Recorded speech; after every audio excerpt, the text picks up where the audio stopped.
Good morning, everybody. This morning I want to talk to you guys about controlling your appetites. I know it's Friday morning, and some of you guys may be watching this video as you're drinking a cup of coffee, and you're thinking, what do you mean controlling your appetites? For the last couple of days, I've been talking about emotional management and what does it mean to, as a man, express your emotions. And I'm going to want to tie in how controlling your appetites has to do a lot with emotional management. I remember hearing a preacher a couple years ago talking about how do you teach a teenager to control their sexual appetite. And he made the statement that you start when they're babies. And you might be thinking, what do you mean you start when they're babies? As a young baby boy, if a young baby boy is not taught how to properly control their appetite, then if we teach them that, hey, if you cry and yell, we will eventually give in to your way. We will feed that hunger. That creates an imprint in their body, in their physical body, where the body now knows that this is how I get things. And that really hit me hard. And I was thinking about that as like, when it comes to dietary habits, of how disciplined am I with food and just the basic habits of eating. And as a man, I can say for, in my early 20s, I could eat. I could put it down. I could just gorge out. When I was 19, 18 years old, I was training to go into the Marine Corps, as that was part of my dream that I wanted to do. And I was working out pretty much every single day, running, doing all that stuff. And I remember being able to go to Subway and I would order 2-foot-long subs. And this is back, 2000, what's that, 2004, 2003 time frame. So it was like $6 for like a sub with double the protein. So my favorite sub to get was the tuna, because I thought, oh, it's fish, and then it has lots of protein, whatever. And I would do double the protein. I would get 2 of these bad boys. I remember I would get 2 of these, sit down, eat them like nothing. And then I would go home and eat. And it made me think, I was like, wow, I would just gorge. After that, and I've shared the story about what happened with the Marine Corps. So if you want to go back and listen to some of those stories, or if you have questions about it, like to know more about it, just leave it in the comments. I'd love to start a conversation about that. But anyways, going back to controlling your appetites, and then that was that. So 2 Subway subs, double the meat, double the protein, with all the fixings: lettuce, tomatoes, onions, peppers, jalapenos, all that stuff, mayonnaise and mustard, all that stuff, fully loaded. Right? Get a big old Coke. And just put it down like nothing. And then I remember in my 20s, I worked at the Hilton, and I actually quite enjoyed this job working at the Hilton. It was we had a restaurant, so I was in the catering and banquets department.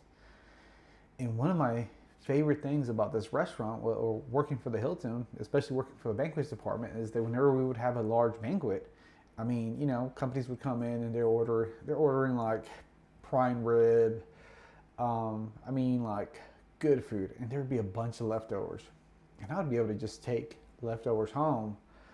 Or if I was working in the mornings, the chef, man, he was super cool. He'd be like, hey, yeah, if you want to have some food, just eat whatever you want. And I remember he would make these crazy challenges. Like, he was like, I'm going to make a plate and I'm going to see if you can eat it. I want to see how much you can actually eat. Because it was just like, how can you eat so much?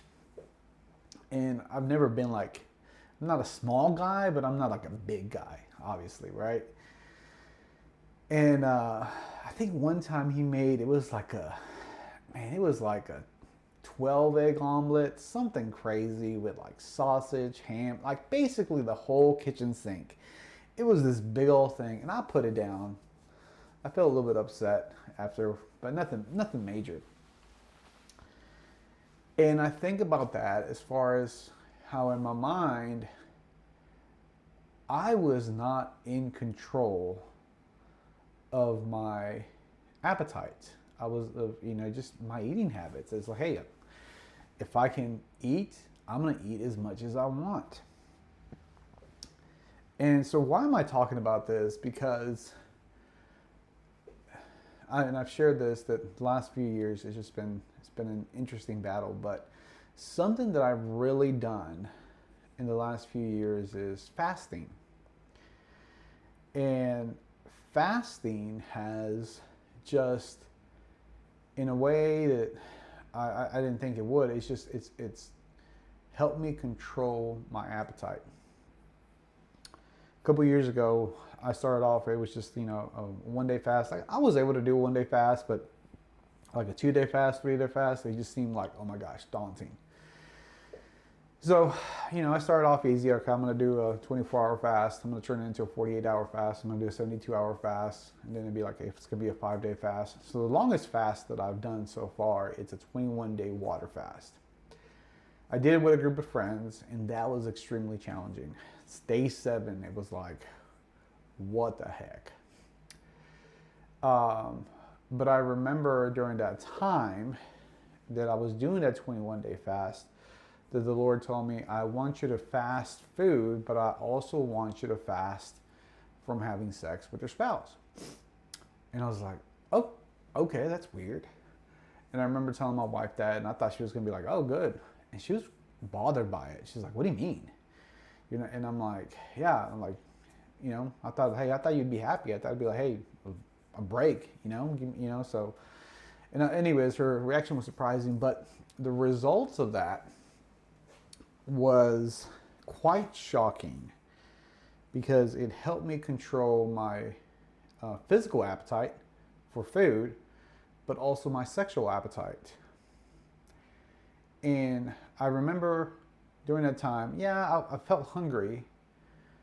Obviously, I still felt very much attracted to my wife, but there was this thought that came into my mind because, one, I knew that as soon as the fast was over, I was going to be able to eat both physical food and sexual food with my wife.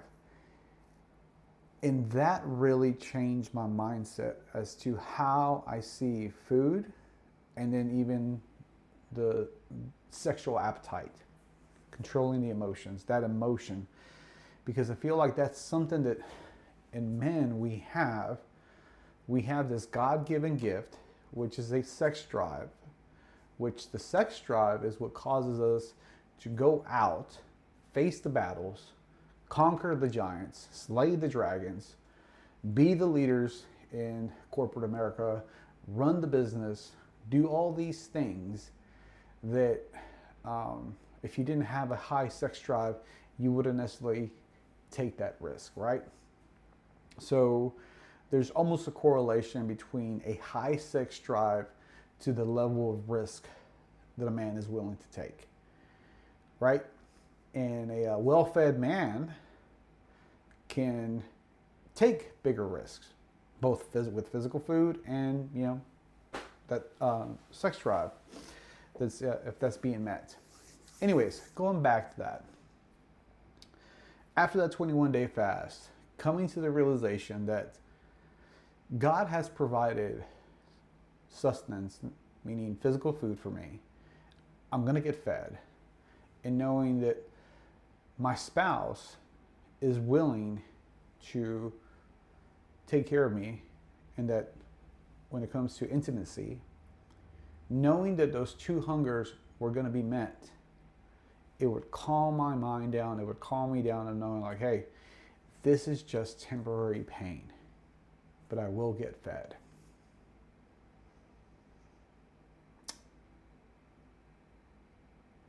And I'm going to tell you guys, that was so powerful because it changed my entire perspective.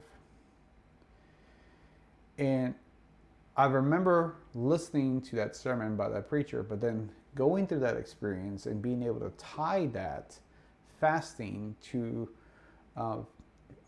natural nourishment versus sexual nourishment, and realizing that as a young man, I was not properly disciplined in controlling my appetite for food, which led over into not controlling my sexual appetite.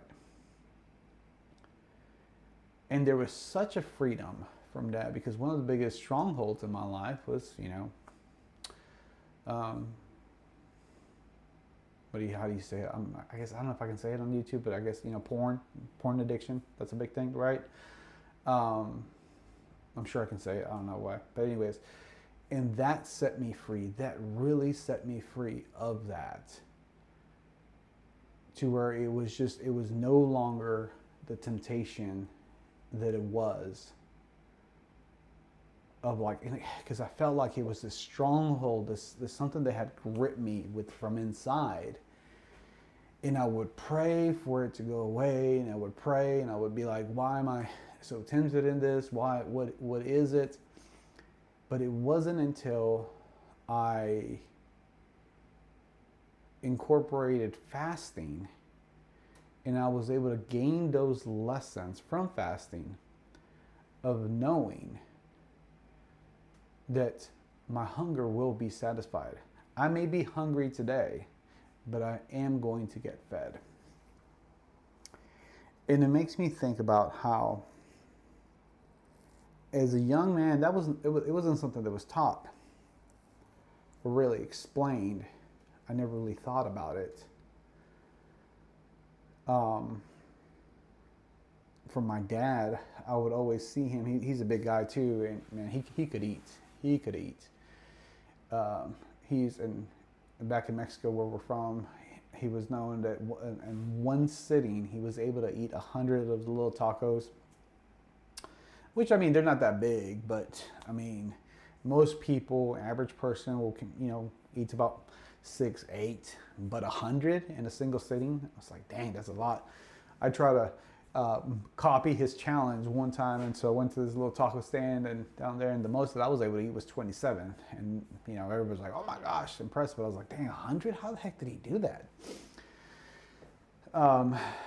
And then anyways, my grandfather was also well known for, when he would go, he had his ranch, so he'd go from town and go work all day, and he would carry 2 kilos of corn tortillas, and that was part of his lunch. And that's what he would eat for lunch. So 2 kilos is 2.2 pounds. That's 4 pounds of corn tortillas. That's an insane amount. It's an insane amount of carbs. So, and it made me think about how a lot of times we deal with generational curses, and the uncontrolled appetite has been something that's been passed down from generation to generation. And when it comes to eating food, like some people are, obviously some people are impressed. Like, how is it that you're able to eat so much, and you're not a big old balloon, It's like, I don't know. I guess I'm just blessed with good metabolism, right? But obviously, one of the things that I'm seeing now with my dad is that he still has that appetite, but he's getting older in age. He's not able to work the way that his body was able to work for when he was younger. Like, the guy he's just a workhorse. Growing up, I don't remember him showing any kind of pain, any kind of weakness, any kind of just like, he just worked. And I'm like, how the heck, we'd be out there working and be freezing cold. I'm like, how the heck are you not cold? How the heck are you not tired? How the heck, it's just, he just never showed it. And now as I mature and get older, I realize, like, man, he was just toughing it out. He was just pushing through. And there's some things about it that's obviously very, very impressive. But what I'm trying to say in this video is that if you have not learned to control your physical appetite and you're wondering, I don't even know where to start, I don't even know what to do, I'm going to encourage y'all to start with fasting. And don't do it from a dietary perspective, but do it from a spiritual perspective of giving it to the Lord, giving it to God, of saying, God, I'm giving the food that I'm going to be supposed to eat today, I'm giving it to you. And instead of eating at lunchtime, I'm going to open up my Bible and start with the book of Genesis and just read your word. So if I have a 30-minute lunch, I'm going to spend those 30 minutes in spend it with you. Spend it praying. And you may be like, man, I don't know what to pray. Just talk to him. God is a real being. He's a man. He came down to earth in the form of a man so that he could understand our feelings, our needs, what was going on through us. Just talk to him. He already knows what's going on with you. And most of you, if you're a dad, you can relate to this. When a child is talking to you and you already know what's going on with them, but they're just like, you're trying to dig, hey, what's going on with you? How are you doing today? And you're like, oh, I'm fine, I'm good. And they're like, just not opening up. And you're trying to be like, hey, like, but you already know, but they're just not wanting to open up with you. God's the same way. He's just waiting for us to open up to him. He already knows, but he's just waiting for us to open up to him. So I'm going to encourage you this weekend to take some time and open up to God. If you've never done a fast, start with a 24-hour fast. And a nice way to do it is like, hey, Friday night, I'm going to have my meal. Saturday, I'm not going to eat anything. And let's say you ate your last meal at 8. I'm going to go from 8 o'clock at night to 8 o'clock at night next day. So I'll be able to eat something after 8 o'clock. And heck, if you're like, hey, you know what? I'm feeling good. I'm going to push it on. It's nighttime. I'm just going to go to bed. I'm going to turn it into a 36-hour fast. You know, that's how I started. But the change and the transformation that I got from that, it's just, it's amazing. The connection with my Heavenly Father and just understanding my body and understanding that this thing, this vehicle that I'm in, this vessel, which is not me, but I'm in it, because the Bible teaches that, man, we are a triune being, just like our Heavenly Father. We are spirit, soul, and body. We are a spirit with a soul that lives in a body temporarily. And the Bible even talks about that in the new heaven, that we will have a glorified body, a new body, that we will see Jesus as he is, meaning that the same body that Jesus has, we're going to have that body. So anyways, just getting into some deeper thoughts. But emotional management starts with understanding the vehicle in which you're living. And I've talked about a little bit as far as like making a comparison of when we're broken, where something's wrong with a vehicle, that we go to a mechanic. And it's the same thing with this. You got to understand that you are a spirit with a soul living in a body. The body that you occupy is regulated by chemicals that cause different emotional reactions. And as men, one of our main chemicals that drives us is testosterone, right? Testosterone is the main driver as far as for keeping us strong, keeping us motivated, keeping us, in a good state of mind. When a man has low T, it greatly impacts him, right? And a lot of it's regulated by stress. And a lot of the stress comes from the soul, which is our mind, will, and emotions.